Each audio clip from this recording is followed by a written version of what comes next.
فعل ہے کہ جس طریقے سے ہم اپنے مکانوں کے اندر کمروں کو بناتے ہیں، جس طریقے سے ہم اپنے گھروں کے اندر کمروں کو بناتے ہیں، اسی طریقے سے اللہ رب العزت نے جنت کے اندر بھی ہمارے لیے مکانوں کو بنا دیا ہے۔ جنت میں ہی نہیں بلکہ ہمارے لیے دوزخ میں بھی اللہ رب العزت نے مکانوں کو بنا دیا ہے۔ اب غور کرنے کا مقام یہ ہے کہ ہم لوگ سوچتے ہیں کہ نبی سے محبت کرتے ہیں، ہم لوگ سوچتے ہیں کہ اللہ کے نبی صلی اللہ علیہ وسلم نے فرمایا ہے کہ جس کے دل کے اندر رائے کے برابر ایمان ہوگا تو اس کو جنت مل جائے گی۔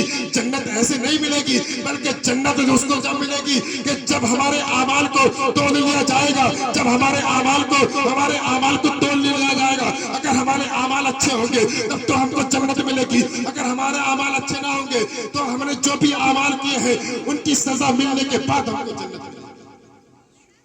تو ہم حضرات کو چاہیے کہ ہم اپنے ایسے اعمال کریں کہ اللہ رب العزت اپنے فرشتوں کو فوراً حکم دے جب ہم میدان حشر میں اتارے جائیں۔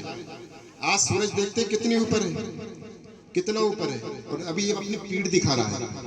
حدیث پاک کے اندر آیا ہے کہ اس وقت سورج جو ہے کیا اپنی پیٹھ کو دکھا رہا ہے، اور جب میدان حشر ہوگا، آج کل کی زمین کیسی ہے، کہیں پر پتھر دیکھتے ہیں، کہیں پر فرش دیکھتے ہیں، کہیں پر مٹی دیکھتے ہیں، اور کبھی کبھی گھاس بھی دیکھتے ہیں۔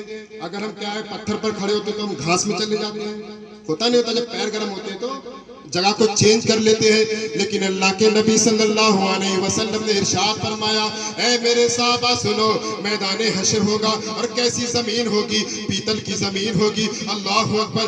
آج کل تو سورج جو ہے سوان ہے، آج کل سورج جو ہے اتنی اوپر ہے، ساتوں آسمانوں کے اوپر ہے۔ اللہ اکبر۔ اور آج سورج جو ہے اپنی پیٹھ کو دکھا رہا ہے، اور جب میدان حشر ہوگا اس وقت اپنی پیٹھ نہیں بلکہ اپنا چہرے کو دکھائے گا، اور اتنی اوپر نہیں ہوگا بلکہ سوا نیزے پر ہوگا۔ اب غور کرنے کا مقام یہ ہے کہ جب ہم اپنے اس وقت سورج کو برداشت نہیں کر پا رہے ہیں، اس وقت سورج کی گرمی کو ہم اپنے اس کی شدت کو برداشت نہیں کر پا رہے ہیں، اور جب میدان حشر ہوگا تو اس وقت کب برداشت کریں گے؟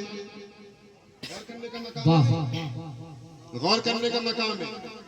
آج کل ہمارے نوجوان بھائی کیا سوچتے ہیں، ان سے کہتے ہیں نماز کے لیے، تو کیا کہتے ہیں چلو آ رہے آپ چلو، کیا کہتے ہیں چلو آ رہے آپ چلو۔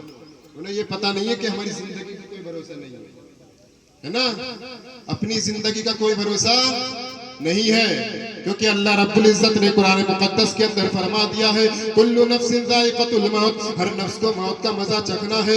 کہ جب ہم اس روئے زمین پر اپنے ماں کے شکم سے باہر آئے ہیں نکل کر، جب ہم نکل کر کے آ گئے ہیں تو ایک دن ہم کو فنا بھی ہونا ہے، اور فنا اس طریقے سے ہونا ہے